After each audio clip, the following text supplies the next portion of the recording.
ये ठीक है?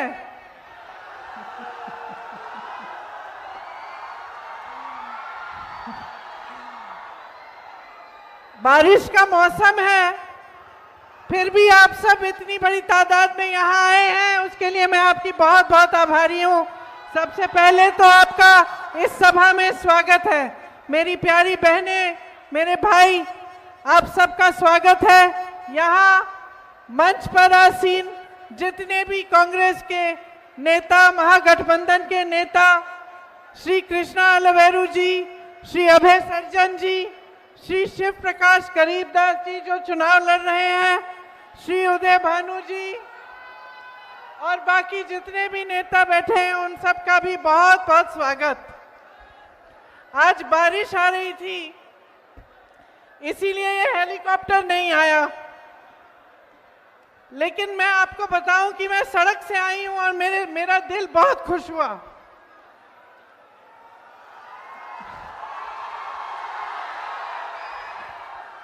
ये जो आपकी धरती है ना, बहुत ही सुंदर धरती है। गंगा मैया के साथ साथ सड़क थी, पवित्र धरती है।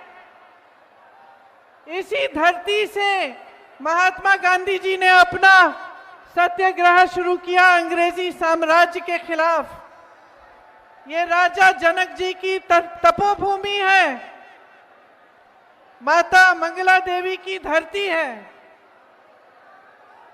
राष्ट्र कवि श्री रामधारी सिंह दिनकर जी की धरती है। बिहार के केसरी बाबू श्री कृष्ण जी की धरती है। इस धरती को मेरा प्रणाम, मेरा नमन। भाई और बहनों, इस धरती जिसके बारे में हम बात कर रहे हैं, जिसके बारे में मैं आप सबके सामने ये भाषण देने जा रही हूं, इस धरती ने इस देश को बहुत कुछ दिया है। इस देश को आजादी दी है, इस देश को तरक्की दी, इस देश को बड़े बड़े अधिकारी दिए, बड़े बड़े नेता दिए, बड़े लेखक, बड़े कवि दिए। तो आज जो आपकी परिस्थितियां हैं, उसे देखकर हर देशवासी के दिल में ये बात आती है कि इतनी महान धरती है, इसका ठीक तरह से विकास क्यों नहीं हो रहा है? इसकी जनता को आगे बढ़ाने का काम क्यों नहीं हो रहा है? हमारी यहाँ पे जो बहनें बैठी हैं, इनको आगे बढ़ाने का काम क्यों नहीं हो रहा है? जो लड़ाई यहाँ से शुरू की गई, जो महात्मा गांधी जी ने शुरू की, वो हमारे संविधान की लड़ाई थी। आप सब जानते हैं कि इस संविधान ने आपको क्या दिया। कौन बताएगा क्या दिया संविधान ने? बताओ क्या दिया? क्या दिया? आजादी दी? दी कि नहीं दी? दी। आत्मविश्वास दिया कि नहीं दिया? समान दृष्टि से बना ये संविधान, सबको अधिकार मिला, और सबसे बड़ा अधिकार क्या था? आपका वोट। ये आपका सबसे बड़ा अधिकार है जो आपके संविधान ने आपको दिया है, आपकी सबसे बड़ी शक्ति है। इसका मतलब ये है कि आप इस देश के नागरिक हो, और इस देश के नागरिक होने के तौर पे उसके आधार पर सभी स्कीमें आपको मिलती हैं। सारी सरकारी स्कीमें, सारी सरकारी मदद, सबका आधार यही है कि आप वोट देते हो, आप इस देश के नागरिक हो। इसी को कमजोर करने का काम नरेंद्र मोदी जी और भाजपा की सरकार ने किया है। 20 सालों से एनडीए की सरकार चली है बिहार में। आपके अधिकार मजबूत नहीं बने, कमजोर बने।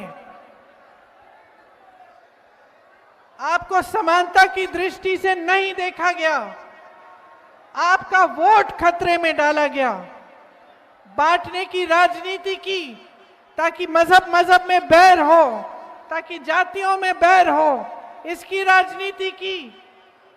एक झूठा राष्ट्रवाद पूरे देश भर में और यहां पर भी उन्होंने आपको दिखाया। आपका ध्यान भटकाने के लिए कभी कोई मुद्दा उठाया, कभी कोई और मुद्दा उठाया। अभी हाल ही में एसआईआर करवाया जिससे 65 लाख वोट काटे गए हैं आपके। तो जब आपके 65 लाख वोट कटते हैं तो इसका मतलब क्या है आपके लिए? कि आपके अधिकार कट रहे हैं, आपको कमजोर बनाया जा रहा है। जितनी भी स्कीमें हैं, जितनी भी सरकारी स्कीम आपको मिलती हैं, जितनी भी सरकारी फायदे आपको मिलते हैं सरकारी, वो सब कमजोर बन जाएंगे। तो आपको समझना बहुत जरूरी है कि ये जो एसआईआर है जिससे आपके वोट काटे गए हैं, इससे आपके रोज के जीवन पर क्या असर पड़ेगा। आपके रोज के जीवन में कई ऐसी चीजें हैं जो स्कीम द्वारा आपको मिलती हैं, जो सरकार द्वारा मिलती हैं, उन सब को कमजोर किया जाने का काम है ये। उन सब को आस्ते आस्ते आपके पास पहुंचाने से रोकने का काम है। जब ये बड़े बड़े नेता दिल्ली से आते हैं तो आप यहाँ बड़े बड़े मंचों में भाजपा के जो नेता हैं, उनके मंत्री, मुख्यमंत्री, अलग अलग प्रदेशों के उनके गृह मंत्री, प्रधानमंत्री जी तो क्या बातें करते हैं? कोई बताएगा मुझे क्या बातें करते हैं?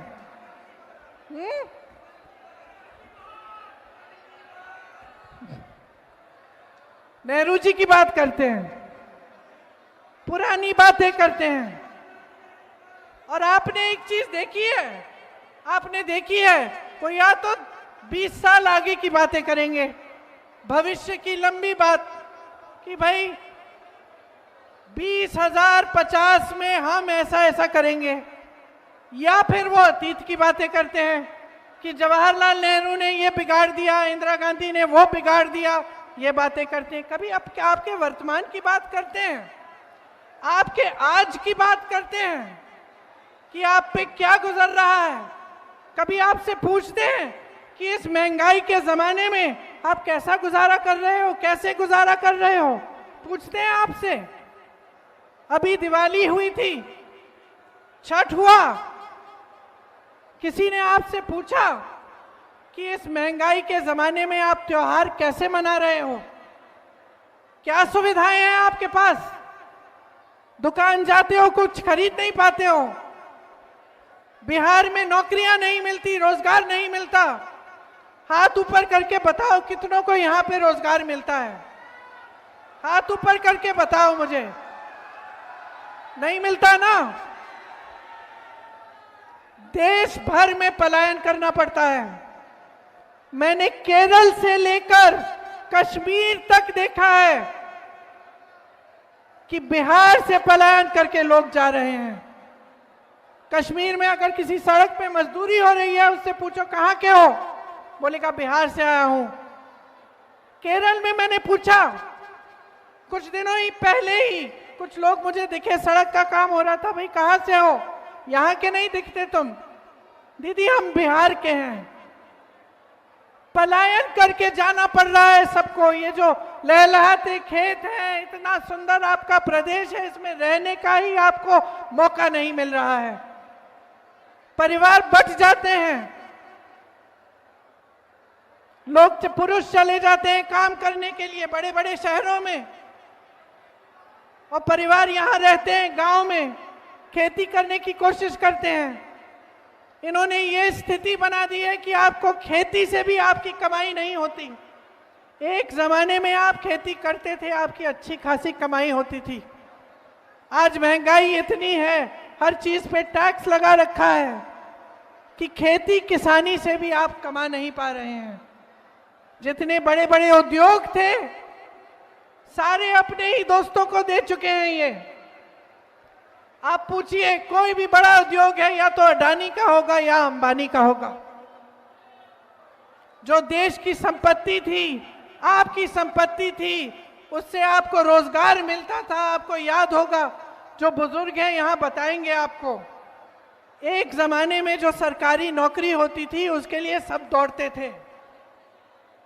सबको वही नौकरियां चाहिए होती थी क्योंकि उसमें पेंशन मिलता था, पूरे जीवन के लिए सुरक्षा मिलती थी। आज क्या परिस्थितियां हैं?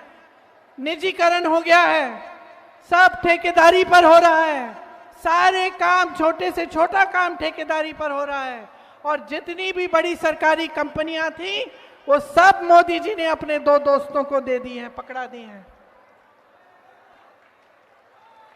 तो यहां आते हैं ना, मंच पे खड़े होकर 20 साल सरकार चलाने के बाद, बिहार की प्रदेश सरकार 20 साल चलाई, फिर मंच पर आते हैं और बात करते हैं कि हम रोजगार देने वाले हैं, 1.5 करोड़ रोजगार देंगे।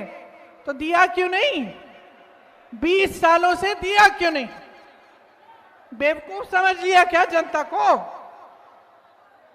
बड़े बड़े वादे करेंगे चुनाव के समय और एक भी वादा पूरा नहीं होगा। महंगाई कम करने की बात करते थे, महंगाई बढ़ गई है। रोजगार की बात करते थे, कौन सा रोजगार दिया? बड़ी बड़ी कंपनियां सारी बेच दी, खेती किसानी से कमाने लायक ही नहीं छोड़ा किसी को। छोटे छोटे जो व्यापार थे, जो छोटे दुकानदार थे, जो छोटे बिजनेस थे, उनको खत्म कर दिया। तो बचा क्या है? बचा क्या है? और कुछ नहीं बचा है इनके हाथों में, कुछ नहीं करेंगे, क्योंकि जो आपका था वो सारा इन्होंने अपने दोस्तों को दे दिया है।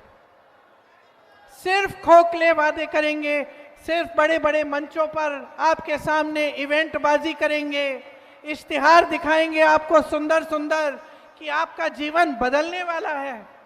तो किसका जीवन बदला है इन 20 सालों में? बताओ भाई, मुझे बताओ, किसी का जीवन बदला है?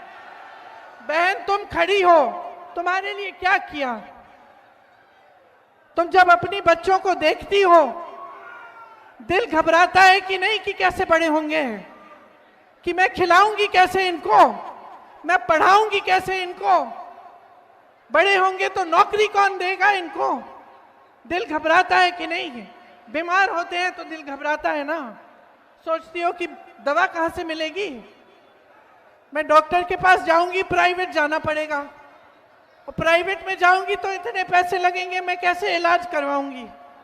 कोई घर में बुजुर्ग होता है तो उसकी देखभाल कैसे होती है? बहन तुम क्या काम करती हो? कुछ नहीं करती, लेकिन घर का सारा काम करती हो ना। सुबह से शाम तक तुम्हें आराम मिलता है? नहीं मिलता ना।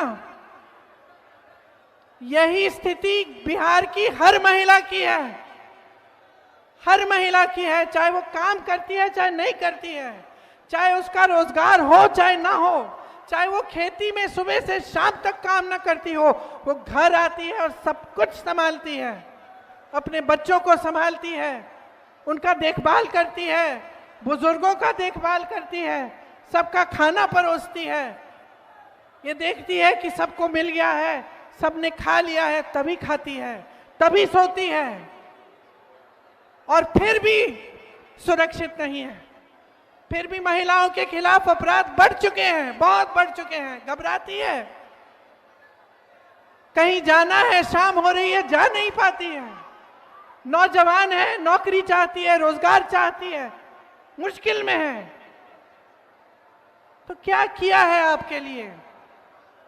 20 साल से सरकार चलाई है और लूटा है, और क्या किया है? झूठे वादे किए हैं, और क्या किया है? मोदी जी कहते हैं डबल इंजन की सरकार चलाएंगे, गलत फहमी में मत होना, कोई डबल इंजन नहीं है, एक सिंगल इंजन है इनका और दिल्ली से चलता है। आपकी कोई सुनवाई नहीं है, लेकिन आपके सीएम की भी कोई सुनवाई नहीं है। नीतीश कुमार जी का कोई आदर नहीं है, उनकी भी सुनवाई नहीं है। आज ये परिस्थिति है बिहार की कि सब कुछ केंद्र से चल रहा है।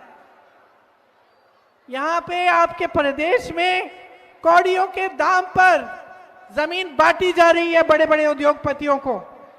आपको क्या मिल रहा है? आज आपकी जो परिस्थिति है वो ऐसी है कि अगर आप जागोगे नहीं, अगर आप अपनी किस्मत को, अपने भविष्य को अपने हाथों में नहीं लोगे तो कुछ नहीं बदलने वाला, कुछ नहीं बदलने वाला। बड़े बड़े नेता आएंगे, वादे करेंगे, भविष्य की बात करेंगे, अतीत की बात करेंगे, आपके वर्तमान की बात नहीं करेंगे। और मैं आपसे ये कहने आई हूं कि ये जो वर्तमान है ना, ये जो आपका आज है, ये आप जी रहे हो। ये सुबह उठ के जब घबराहट होती है कि फिर से रोजगार ढूंढने निकलना है या वापस चले जाना है किसी दूर शहर में जहां अपना कोई नहीं है, जहां अपना कोई नहीं है, लेकिन जाना है क्योंकि यहां रोजगार नहीं मिलेगा। ये जब घबराहट होती है ना, तब कोई नहीं रहता आपका सहारा, कोई नहीं आता। ये मोदी जी, ये अमित शाह जी, ये बड़े बड़े नेता तब नहीं आते आपकी मदद करने के लिए। यहां उन्होंने बिहार की जो परिस्थिति बनाई है उसमें से अगर आपको निकलना है तो आपको बदलाव लाना पड़ेगा।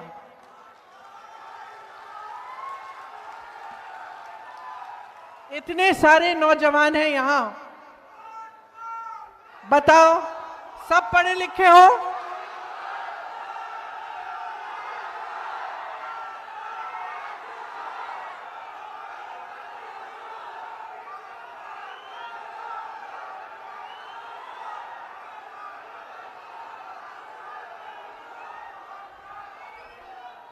आपको मालूम है वोट चोर क्यों हैं ये लोग? क्यों?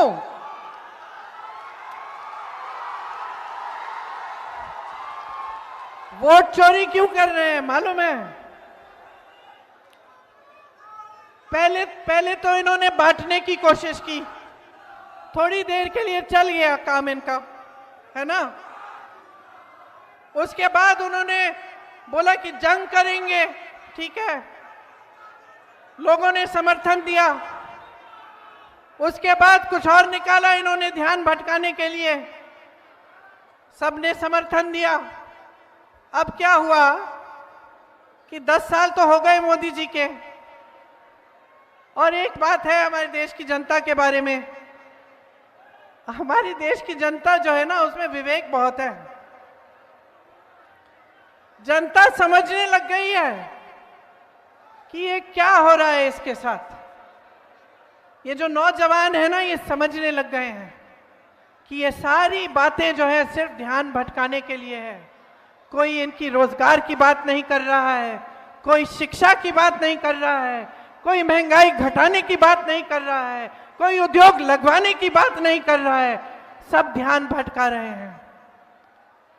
अब जब जनता जागरूक हो जाती है तो ऐसे नेता जो है ना, जो अपने ही महलों को बनाने में पड़े रहते हैं, जो अपने ही चेहरों को चमकाने में पड़े रहते हैं, ये घबराने लगते हैं। इसीलिए वोट की चोरी कर रहे हैं। ये वोट की चोरी कर रहे हैं क्योंकि ये जानते हैं कि इस देश की जनता जाग चुकी है। अब ये सब कोई बर्दाश्त नहीं करेगा, कोई बर्दाश्त नहीं करेगा। ये जो नौजवान यहाँ खड़े हैं, शिक्षित हो कि नहीं हो, बताओ कितनों की, कितने नहीं शिक्षित हो लेकिन बेरोजगार हो। और जब नियुक्तियों की बारी आती है, टाइम आता है कि इम्तिहान दोगे नौकरी के लिए, तो क्या होता है? पेपर लीक होता है, घोटाला होता है, वहां भी चोरी होती है। हर जगह घूस है, हर जगह चोरी है, हर जगह भ्रष्टाचार है। जहां देखो एक सड़क नहीं बनती है बगैर भ्रष्टाचार के, एक पुल नहीं बनता है, एक खंबा नहीं लगेगा बिजली का बगैर भ्रष्टाचार के। और इनकी ये हिम्मत है कि आपके सामने आकर ये भविष्य की बातें करते हैं, अतीत की बातें करते हैं। चलिए करें, अतीत की बातें करते हैं। मैं भी करती हूं अतीत की बात। ये जो विकास हुआ ना, ये कारखाने लगे, किसने लगवाए? कांग्रेस पार्टी ने लगवाए। ये कांग्रेस पार्टी ने लगवाए। जो IIM है, IIT है, एम्स है, किसने बनवाए? जवाहरलाल नेहरू ने बनवाए। अगर अतीत पे हम बात करें तो इनकी बोलती बंद हो जाएगी, लेकिन हम अतीत की बात नहीं करते, हम वर्तमान की बात करते हैं, हम आपके आज की बात करते हैं। और हम चाहते हैं कि इस देश का एक एक नौजवान, इस देश की एक एक बेटी खड़ी हो, अपने अधिकार को अपने हाथों में ले और इस देश के निर्माण में भागीदार बने। राहुल गांधी जी जाति जनगणना की बात क्यों करते हैं? सामाजिक समानता की बात क्यों करते हैं? सामाजिक न्याय की बात क्यों करते हैं? क्योंकि आज भी पूरी तरह से प्रतिनिधित्व नहीं है पिछड़ी जातियों का, अति पिछड़ी जातियों का, दलितों का, अल्पसंख्यकों का। पूरी तरह से प्रतिनिधित्व नहीं है। और जितनी आबादी है उतना प्रतिनिधित्व नहीं है। तो वो चाहते हैं कि सामाजिक न्याय हो, कि जाति जनगणना हो। आपको मालूम है कि जब उन्होंने जाति जनगणना की बात शुरू की तो मोदी जी से लेकर भाजपा के छोटे से छोटे नेता ने विरोध किया। फिर पिछले चुनाव में उनको लगा कि जनता का समर्थन तो है, क्योंकि जो चुनाव का नतीजा था वो उनकी खुशी के लायक नहीं था। उनको पता चला कि यहां तो कुछ बदल रहा है। तो फिर उन्होंने कहा कि चलो बिहार में भी जाति जनगणना करते हैं। फिर क्या हुआ? ठंडे बस्ते में डाल दिया गया। गए कचहरी, ऑर्डर निकलवाया,